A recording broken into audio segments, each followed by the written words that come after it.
Salam sejahtera bagi saudara sekalian dimanapun berada. Firman Tuhan untuk kita pada minggu ini, 15 Mei 2022, Keluaran 15 ayat 19 sampai 21. Demikian firman Tuhan. Ketika kuda Firaun dengan keretanya dan orang-orangnya yang berkuda telah masuk ke laut, maka Tuhan membuat air laut berbalik meliputi mereka. Tetapi orang Israel berjalan di tempat kering dari tengah-tengah laut. Lalu Miriam, nabiah itu, saudara perempuan Harun, mengambil rebana di tangannya, dan tampillah semua perempuan mengikutinya, memukul rebana serta menari-nari. Dan menyanyilah Miriam memimpin mereka. Menyanyilah bagi Tuhan, sebab ia tinggi luhur, kuda dan penunggangnya dilemparkannya ke dalam laut. Sampai di sini firman Tuhan. Saudara-saudara yang terkasih di dalam Yesus Kristus, saat ini kita memasuki Minggu Kantate, yang artinya nyanyikanlah pujian bagi Tuhan. Dengan tema khotbah, bernyanyilah bagi Tuhan. Tuhan menyenangi pujian dan nyanyian. Itulah sebabnya banyak perintah yang kita temui di dalam kitab suci yang mengharuskan semua makhluk untuk bernyanyi. Baik makhluk di surga maupun makhluk di bumi, semuanya diajak untuk menyanyikan pujian bagi Tuhan. Orang Israel sangat suka bernyanyi. Mereka bernyanyi di setiap kesempatan dan di segala waktu. Waktu perang mereka bernyanyi. Waktu mengalami kemenangan mereka pun bernyanyi.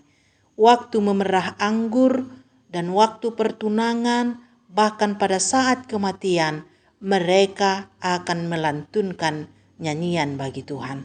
Sama seperti orang Kristen identik dengan bernyanyi, walaupun tidak semuanya mau melakukannya. Masih ada orang Kristen yang tidak semangat atau suka bernyanyi karena alasan banyaknya pergumulan yang dihadapi, sehingga lupa dan malas menyanyikan pujian bagi Tuhan. Tapi minggu ini kita diajak bernyanyi, memuji dan memuliakan nama Tuhan. Seperti Harun dan yang lainnya, bernyanyi dan menari, memuji Tuhan karena kemenangan yang diberikan Tuhan bagi mereka.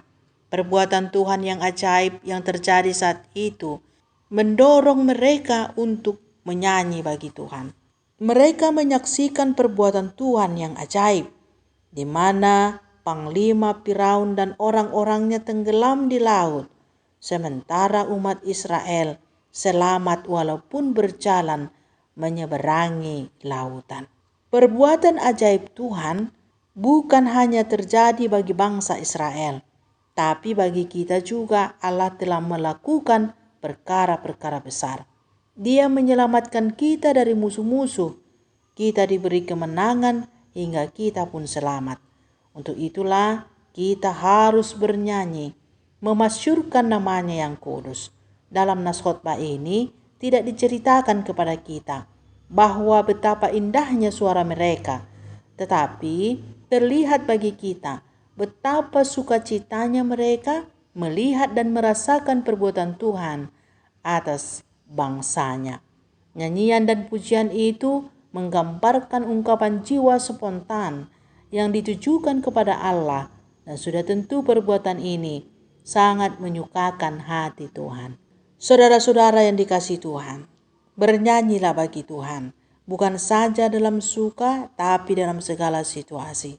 Mengucap syukur atas perbuatan Allah yang besar, dan saksikanlah kebesaran Tuhan lewat nyanyian dan pujian. Ikutlah bernyanyi dalam setiap kesempatan yang ada di gereja, bervokal grup, berkor, dan yang lainnya.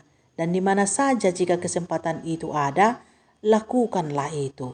Sebab hal itu menyenangkan hati Tuhan.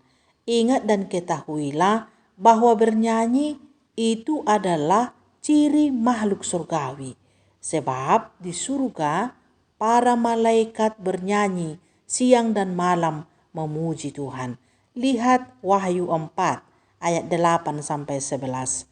Makhluk surgawi itu menyanyikan pujian bagi Tuhan. Kudus, kudus, kuduslah Tuhan. Dan hanya bagi Tuhanlah pujian dan nyanyian itu. Tapi saudaraku, jangan lupa satu hal, bahwa hati dan perbuatan pun harus bersih, jujur, benar, dan baik di hadapan Tuhan, supaya nyanyian itu berkenan kepadanya. Sebab ada juga tertulis, aku muak dengan nyanyian mereka, sebab walau bibir mereka memuji, tetapi hatinya jauh dari Allah. Itu artinya pujian harus seiring dengan hati dan perbuatan yang berkenan kepadanya. Amin. Amin.